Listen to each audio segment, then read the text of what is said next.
In 2018, I wrote this message on my whiteboard in my office.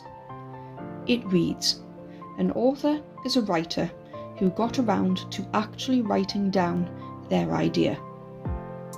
It was a start after a year of ill health that made me increasingly housebound, and a promise to myself to do something with my life that was productive while everything else was torn down by chronic illness.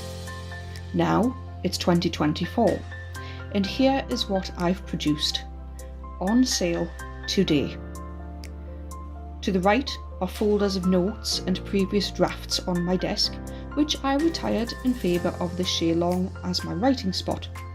It suits me, since one of my conditions, POTS, means I have to sit with my feet up a lot. And when I sit on it, I'm directly facing two bookcases and the authors who inspire me.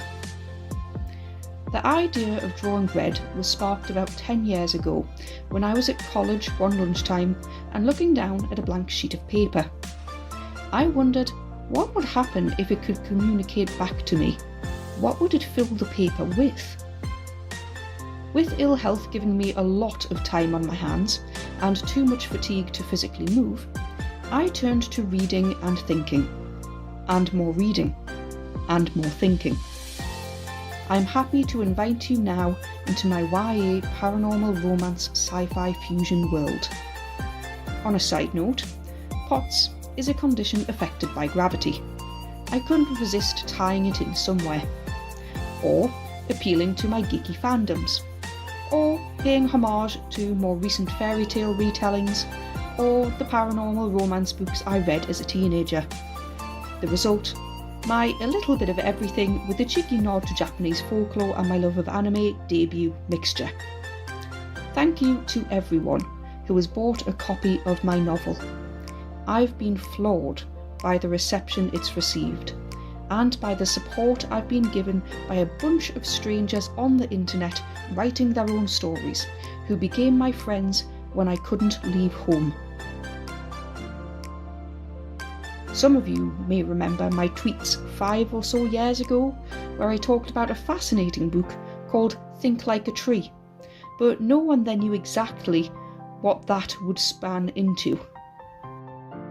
The dedication of this novel is to my partner, Mr. Spence, and to my experience of having to live staring mainly at the same four walls. To anyone who looks for magic in the mundane, you will find it. With all that said, I hope you enjoy my work, whether it be in ebook, paperback, hardback, wherever books are sold, or in large print, which launches today, exclusive to Amazon. Today, I level up from writer to author. Cheers to escapism and happy reading. I leave you with my blurb, the promise of working towards an audiobook, and news that I'm writing my second novel, one day at a time.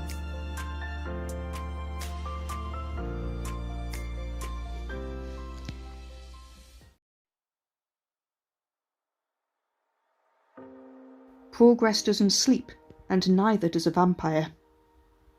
Facing homelessness, artist Lucy takes a job with global household brand Cross Co, entering a world where art meets the supernatural.